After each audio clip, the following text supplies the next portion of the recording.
নমস্কার, শ্রীমতী হেসেলে আপনাদের সবাইকে স্বাগত। আজকের রেসিপি চিলি চিকেন। আমি এখানে 500 গ্রাম মাংসের মধ্যে পরিমাণ আদা রসুন 2 চামচ চিলি সস এখানে দিয়ে দিলাম।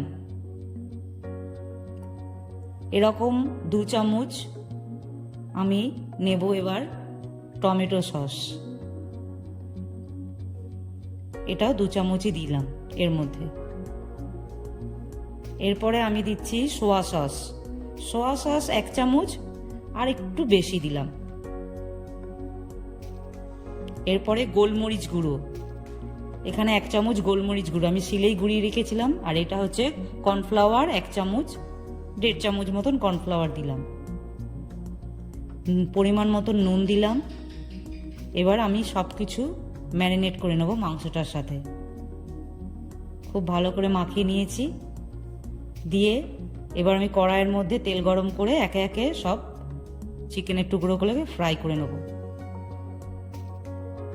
চিকেনের টুকরোগুলো আমার এক এক করে ফ্রাই করা হয়ে গেছে। এটা এবার সব তুলে নিয়েছি। এইভাবেই আমি সমস্ত চিকেনের টুকরোগুলো ভেজে নিয়েছি। এরপরে আমি একটা ব্যাটার তৈরি করছি। 2 চামচ কর্নফ্লাওয়ার, সোয়া সস 1.5 চামচের মতন, চিলি সস 2 চামচ, 2 চামচ চিলি সস দিয়ে দিলাম। এরপর আমি টমেটো কেচাপও 2 চামচ।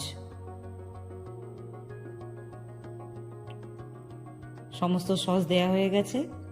এরপরে আমি সমস্ত গুলে নেব ভালো করে ব্যাটারটাকে, যাতে না দানা দানা মতন হয়। একটু জল দিলাম, দিয়ে আমি আবারও এটাকে ভালো করে গুলে নিয়েছি। রেডি আমার ব্যাটার এখানে। এরপরে আমি কড়াইয়ের মধ্যে সাদা তেলে 2টো পেঁয়াজের টুকরো বড় বড় করে কেটে নিয়েছি, যেরকম চিলি চিকেনে দেয় সেরকম করেই। হালকা করে আমি এটা নেড়ে চেড়ে নিয়ে এবার ক্যাপসিকাম কুচি দিয়ে দিয়েছি। সমস্ত নাড়াচাড়া করে 4টে কাঁচা লঙ্কা দিলাম। দিয়ে আবারও সব কিছু নেড়ে নিচ্ছি, খুব কড়া করে নাড়বো না। এরপরে আমি এখানে একটু রসুন বাটা দিলাম, দিয়ে নেড়ে নিচ্ছি তেলের মধ্যে সমস্ত কিছু। নাড়া হয়ে গেছে। এবার অল্প পরিমাণ আদা দিলাম, দিয়ে সমস্ত উপকরণগুলো নাড়াচাড়া হয়ে গেছে। খুব কড়া করে করব না, চিলি চিকেন যেমন করে। এরপরে ওই ব্যাটারটা আমি ওর মধ্যে দিয়ে দিলাম। ব্যাটারটাকে নেড়ে চেড়ে নিয়ে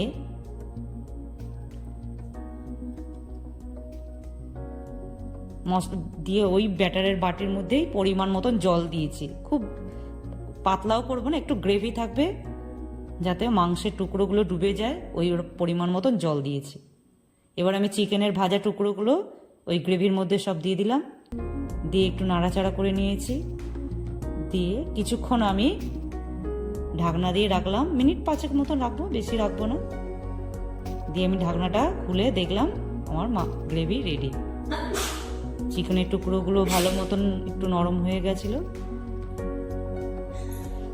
রেসিপিটি ভালো লাগলে আমাকে একটা লাইক, অবশ্যই সাবস্ক্রাইব করবেন।